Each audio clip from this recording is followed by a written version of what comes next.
एक पूरा जंगल है जिसमें सैकड़ों हजारों जानवर मौजूद है। कोई बहुत खूंखार है तो कोई बहुत ताकतवर, कोई बहुत लंबा है तो कोई बहुत चालाक, कोई बस एक डंक से ही मौत की नींद सुला सकता है तो कोई बस अपने गुर्राहट से ही पसीने छुड़ा सकता है। कोई छिपकर चाल चलता है तो कोई सामने आकर सिर्फ 1 मिनट में ही फाड़ कर रख देता है। इसी तरह के कई जानवर जंगल में मौजूद होते हैं। सब एक से बढ़कर एक होते हैं। खूंखार, खतरनाक और ताकतवर जोश इन जानवरों में भरा होता है। लेकिन ये सभी जानवर सिर्फ एक जानवर की दहाड़ को सुनकर ही कांपने लग जाते हैं, भागने लगते हैं, बचने के रास्ते खोजने लगते हैं, छिपने की जगह को ढूंढने लगते हैं। वो जानवर है शेर, जिसके मात्र सामने आ जाने से ही मौजूदा जानवर की मौत 99% पक्की हो जाती है, जिसकी दहाड़ मात्र से ही पूरा इलाका ही हिल जाता है, कांपने लगता है। तो दोस्तों, आइए आज की हमारी इस वीडियो में हम आपको शेरों के इतिहास से रूबरू करवाते हैं।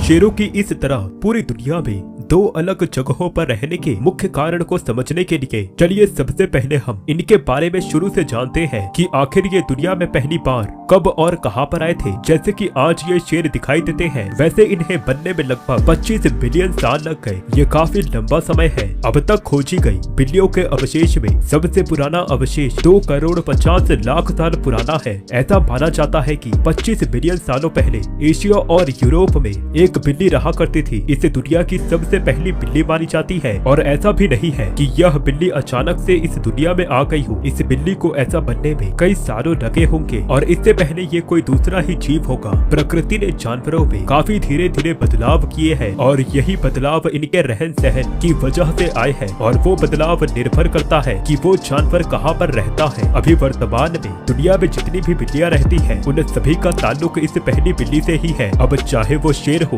या फिर टाइगर या फिर कोई जैगुआर, समय के साथ साथ इस बिल्ली के कई सारे सदस्य दुनिया में फैलने लग गए, जिनमें से कुछ तो अफ्रीका आ गए, कुछ यूरोप में ही रह गए। अफ्रीका में इस बिल्ली के बस जाने के बाद इस बिल्ली में हमें काफी सारे बदलाव देखने को मिले और ये एक हद तक शेर जैसे ही दिखने लगे थे। फिर धीरे से शेरों ने अफ्रीका को भी छोड़ना शुरू कर दिया और इसके बाद कई लाखों सालों के बाद जो शेर अफ्रीका को छोड़कर गए थे, उन्हीं में से जो यूरोप में रुके, उन्हें हम सभी केव लॉयन या फिर यूरोपियन लॉयन के नाम से जानते हैं। इसके अलावा कुछ शेर कनाडा और अमेरिका की तरफ भी चले गए, जिन्हें हम सभी अमेरिकन लॉयन बुलाते हैं। और अमेरिकन लॉयन ही साउथ अमेरिका की तरफ चले गए और उन्हें हम स्माइलोडॉन के नाम से पुकारते हैं। इसके अलावा दुनिया के अलग कोनों में ये शेर अलग नामों से जाने जाते हैं और समय के साथ साथ बिल्लियों की ये खतरनाक प्रजातियां विलुप्त हो रही थी। तब उसी समय पर आज से करीबन 1 लाख से 1.5 करोड़ साल पहले शेर अफ्रीका से धीरे धीरे एशिया में फैल रहे थे।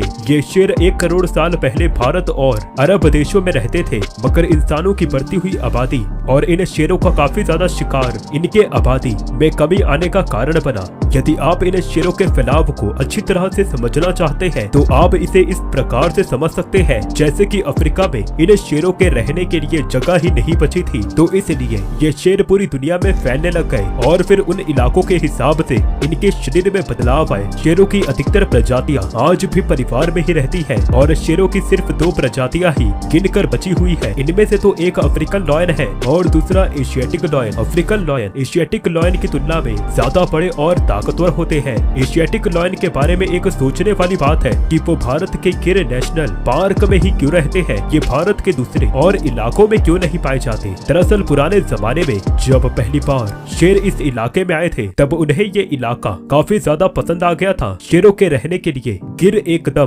परफेक्ट जगह थी, क्योंकि गुजरात का ये हिस्सा अफ्रीका की तरह ही सूखा था। और यदि आप भारत के दूसरे कोई इलाकों पर गौर करेंगे, तब वहाँ पर आपको घने जंगल ही दिखाई देंगे और शेरों के लिए घने जंगल बिल्कुल भी अच्छे नहीं होते। शेरों को खुला वातावरण या फिर हम कहें खुली जगह ही पसंद होती है और गिर नेशनल पार्क ही इन शेरों के लिए एक परफेक्ट जगह थी। दोस्तों, यदि आपको हमारी यह वीडियो पसंद आए, तब आप हमारे इस चैनल को सब्सक्राइब कर वीडियो को लाइक जरूर कर दें, क्योंकि हमें यह वीडियो बनाने में काफी मेहनत लगती है। धन्यवाद।